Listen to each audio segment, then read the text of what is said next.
Hello student, welcome to the Guruji classes. आज हम बात करेंगे क्लास 10 की इंग्लिश लिटरेचर की बुक जो कि है फुटप्रिंट विदाउट फीट्स। इसके अंदर एक चैप्टर है द मिडनाइट एनिमी। ये एक बहुत ही इंटरेस्टिंग चैप्टर है जो कि एक स्पाई, एक जासूस के बारे में है। हम बात करेंगे किस तरीके से वो अपनी सूझबूझ के हिसाब से, अपनी इंटेलिजेंसी के बेस पर दूसरे जासूस को मात दे देता है, मतलब कि डिफीट कर देता है अपनी इंटेलिजेंस के बेस पर। तो चलिए शुरू करते हैं story. The midnight Wester story author Robert द्वारा लिखी गई है। इसका जो ऑथर है उसका नाम है रॉबर्ट, जो कि अपने एक मित्र जिसका नाम था फाउलर। फाउलर भी एक राइटर था। अगर मैं यहाँ पर राइटर बोलूं तो जो ऑथर है यानी कि जिसने स्टोरी लिखी है रॉबर्ट, उसके मित्र की बात कर रहा हूं मैं, फाउलर की, जो कि एक पेशे से, मतलब कि जिसका प्रोफेशन एक राइटिंग का था, राइटिंग सेक्शन का था, राइटर था वो एक। तो उसकी बात करेंगे यहाँ पर। द मिडनाइट स्टोरी रॉबर्ट, जो कि इसका ऑथर है, उसके द्वारा लिखी गई है। और ये स्टोरी एक ऐसे जासूस के बारे में है जिसका नाम है एजेबल। एजेबल एक बहुत ही तेज तर्रार जासूस था जो कि अपने मित्र, जो उसका एक दोस्त था जिसका नाम था फाउलर, जो कि प्रोफेशन में एक राइटर था, उससे मिलने जाता है। इस सीन के साथ ये स्टोरी शुरू हो जाती है। एजेबल अपने फ्रेंड फाउलर, जो कि एक राइटर था, उसके साथ एक शाम बिताने बाहर रेस्टोरेंट में जाता है। शाम बिताने मतलब एक नाइट, मतलब एक इवनिंग डिनर पर जाता है वो उसके साथ बाहर।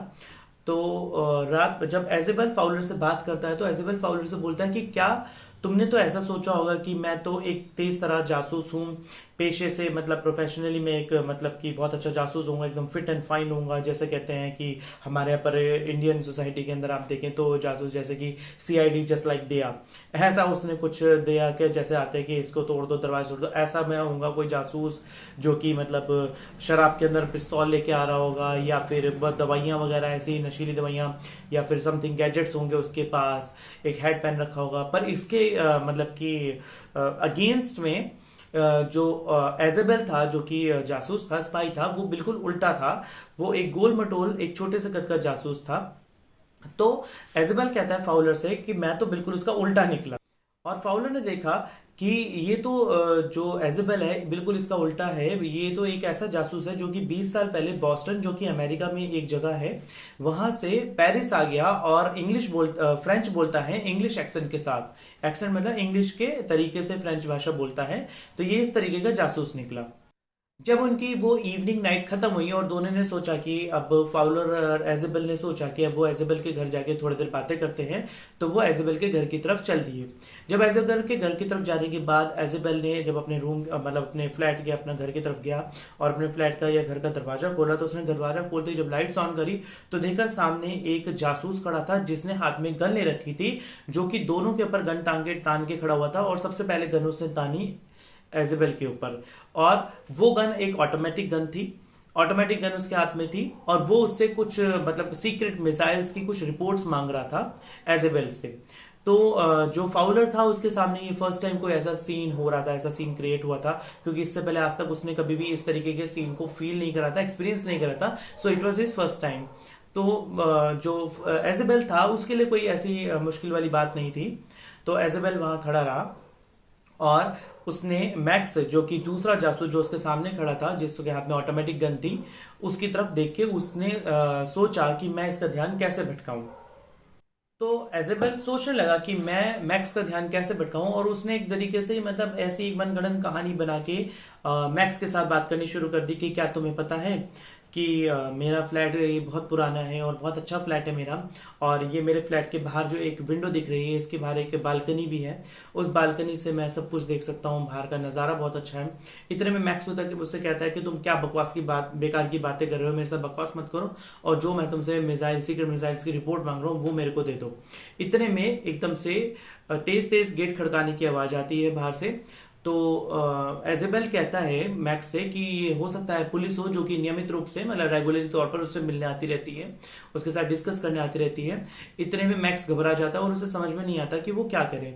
वो कहता है मैं बाहर जाके, वो जो बालकनी है, बालकनी में जाके मैं वहां पर अपना खड़ा हो जाता हूँ और तुम्हारे पर गन तान के रखता हूँ। अगर तुम दोनों में से किसी ने भी पुलिस को बताया कि मैं यहाँ हूँ, तो मैं बाहर से ही तुम तीनों को वहां से खत्म कर दूंगा, तुम्हें और मैक्स को सॉरी, मैक्स कहता है कि मैं एजेबेल को और फाउलर को खत्म कर दूंगा और साथ में वो जो पुलिस आएगी उसको भी गोली मार दूंगा और मैं वहां से फरार हो जाऊंगा।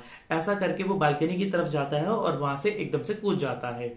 जैसे ही वो बालकनी की तरफ जाके जोर से कूदता है तो जोर से चीखने की आवाज आती है। इतने में जो फाउलर था कुछ समझ पाता, इतने में एजेबेल ने क्या करा, एकदम से गेट खोल दिया और ये एक वेटर था जो बाहर खड़ा होकर गेट खड़का रहा था। ये वाइन थी जो एजेबेल ने फाउलर के लिए ऑर्डर करी थी कुछ देर पहले, तो वो वाइन लेकर आया था और वाइन लाकर वो उसे वेटर को दे देता है, वेटर उसको दे देता है और वहां से चला जाता है।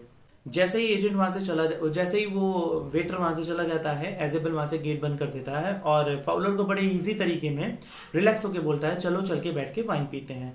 तो इतने में फाउलर बोलता है एजेबल को कि भाई तुम क्या कर रहे हो, बाहर मैक्स खड़ा हुआ देख रहा होगा हमारे को, और तुमने जो उसके बारे में, ये तो शराब आई है, वाइन आई है हमारे लिए, तुमने जो पुलिस की मनगढ़ंत कहानी बनाकर उसे झूठ बोला, वो आकर हमारे पर हम दोनों को अब नहीं छोड़ने वाला। तो इतने में एजेबल कहता है कि ऐसा कुछ भी नहीं होने वाला है, मैक्स अब इस दुनिया में है ही नहीं। वो जैसे ही विंडो से कूदा वो तुमने जो चीख सुनी थी वो उसके मरने की चीख थी, वो गिर के नीचे मर चुका है। तो वो मैक्स को बताता है कि मैंने मैक्स को झूठ बोला था ऐसी मनगढ़ंत कहानी पर कि बाहर ऐसी कोई मतलब बालकनी है जो जहां पर आप चाहे तो मतलब जहां से मैं देखा करता हूं, जबकि ऐसा कुछ भी नहीं है, वहां पर कोई भी बालकनी नहीं थी। इतने में फाउलर बहुत ज्यादा मतलब हैरान हो जाता है, स्टन हो जाता है कि ये कैसे हो गया। तो इस बात से हमें पता लगता है कि अगर एजेबेल अपनी मनगढ़ंत कहानी में मैक्स को ना फंसाता, ना उसको बताता कि ऐसी कोई मनगढ़ंत कहानी सुनाता, तो और इतनी बेवकूफी के तरीके से मैक्स ने सीधा एजेबेल के ऊपर आंखें बंद करके विश्वास कर लिया और जैसे ही उसको थोड़ा सा घबराहट हुई तो वहां से वो विंडो से बाहर कूद गया और कूदने के बाद उसकी मौत हो जाती है। तो ऐसा जरूरी नहीं है कि आपको एकदम फिट एंड फाइन होके ही आप एक तरीके से अपना माइंड चला सकते हैं। आप कैसे भी बैठ के, जैसे कि अब ये एजेबेल था, एक गोल मटोल जासूस था पर उसका माइंड बहुत शार्प था, तो उसने इस तरीके से भी अपना माइंड चलाया और मनगढ़ंत कहानी के हिसाब से अपनी और फाउलर की, अपने फ्रेंड की जान बचाई। तो द मिडनाइट विजिटर स्टोरी से हमें ये सीख मिलती है कि हमें किसी भी परिस्थिति में, किसी भी सिचुएशन में हमें पैनिक नहीं होना चाहिए। इनफैक्ट अपनी माइंड का यूज करके उस सिचुएशन से बाहर निकलने का सोचना चाहिए। यदि नहीं निकल पाते हैं तो कोई बात नहीं, वो देखा जाएगा, पर अब एटलीस्ट आप अपने माइंड का यूज करें। जैसे इस स्टोरी में हुआ, अगर ना वो उसको, जो एजेबेल था, ना मैक्स को ऐसी कोई मनगढ़ंत कहानी सुनाता, चाहे स्टोरी का उसके ऊपर कोई फर्क ना पड़ता, चाहे हो सकता है उस टाइम पर वो वेटर ना आता, पर एटलीस्ट अगर वो उसने कुछ अपना फर्स्ट स्टेप उठाया तो तब जाके तो मतलब कुछ वो दोनों बच पाए ना। तो आप जैसे भी सिचुएशन है, आपको पैनिक नहीं होना चाहिए और अपना दिमाग का यूज करते हुए सिचुएशन से बाहर निकलने की सोचनी चाहिए। So students, this was a story of the midnight visitor from the book the footprints without feet. I hope you like this story. अगर आपको मेरी स्टोरी पसंद आई है तो आप मेरे चैनल को लाइक, शेयर एंड सब्सक्राइब कर सकते हैं। अगर आप मेरे चैनल को सब्सक्राइब करेंगे तो आप क्लास 10th का complete maths, complete English literature, complete English grammar, complete science और कंप्लीट एसएसटी पढ़ सकते हैं। मेरे इस चैनल के ऊपर सारी वीडियोस आपको टाइम टू टाइम मिलती रहेंगी। सो स्टूडेंट्स, मिलते हैं अगली वीडियो में एक नई समरी के साथ, नई स्टोरी के साथ। तब तक के लिए आप मुझे इजाजत दीजिए। धन्यवाद।